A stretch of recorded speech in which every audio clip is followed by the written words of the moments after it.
North Korea ready for nuclear attack amid show of force. North Korea has warned the U.S. not to take provocative action in the region, saying it is ready to hit back with nuclear attacks.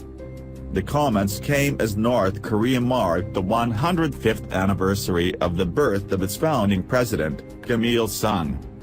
A huge parade in Pyongyang was held amid speculation current leader Kim Jong-un could order a nuclear test. Among the hardware on display appeared to be new intercontinental and submarine-launched ballistic missiles. The show of strength comes amid mounting tension, with a U.S. aircraft carrier group steaming towards the region. "We're prepared to respond to an all-out war with an all-out war," said Cho Young-hee, believed to be the country's second most powerful official. "We are ready to hit back with nuclear attacks of our own style against any nuclear attacks," he said. Rows of military bands and goose-stepping and sword-wielding soldiers marched through Pyongyang's main Kim Il-sung Square for the Day of the Sun celebrations, as a black-suited Kim Jong-un watched on. He saluted an honor guard and took his place on the podium. At times he appeared relaxed and laughed with aides. It was an extraordinary and perturbing spectacle. In fact, more than a spectacle. As the thousands upon thousands of soldiers goose-stepped past, in a highly choreographed display of loyalty and unity, you could literally feel the ground shake beneath your feet.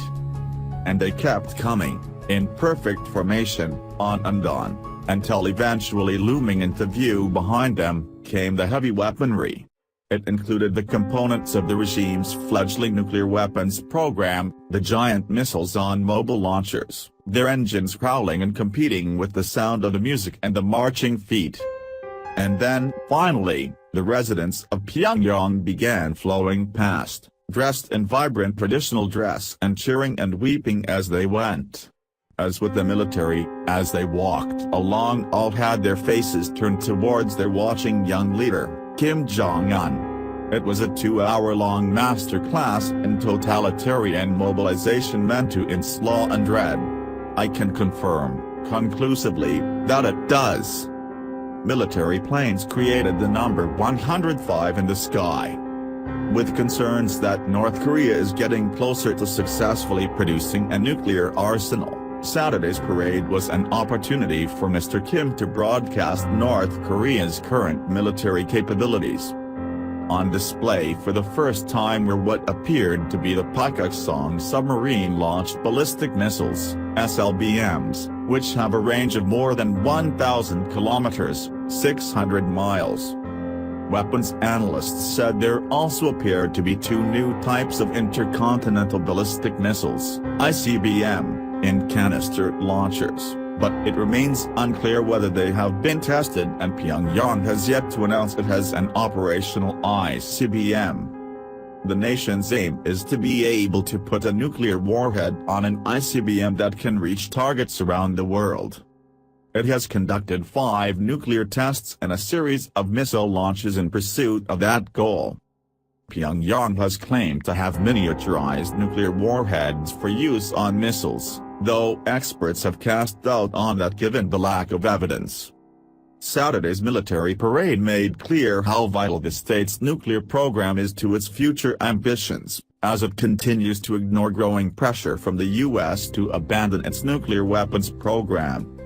On Friday, China's Foreign Minister Wang Yi warned that conflict could break out at any moment, adding that if war occurred there could be no winner.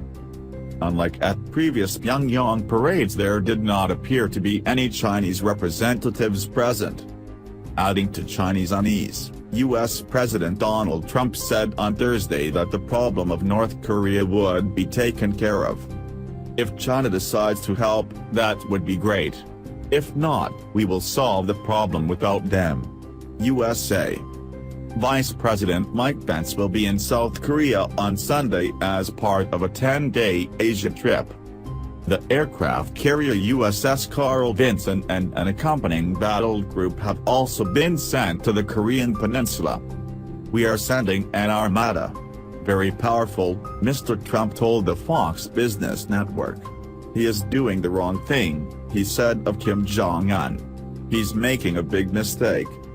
However, Associated Press quoted U.S. officials as saying that the Trump administration was focusing more on raising pressure on North Korea with the help of China rather than using military force. The U.S. president has recently demonstrated his willingness to resort to military methods. He ordered a cruise missile attack on Syria in retaliation for a suspected chemical weapons attack, and the U.S. military just used a huge bomb against so-called Islamic State in Afghanistan.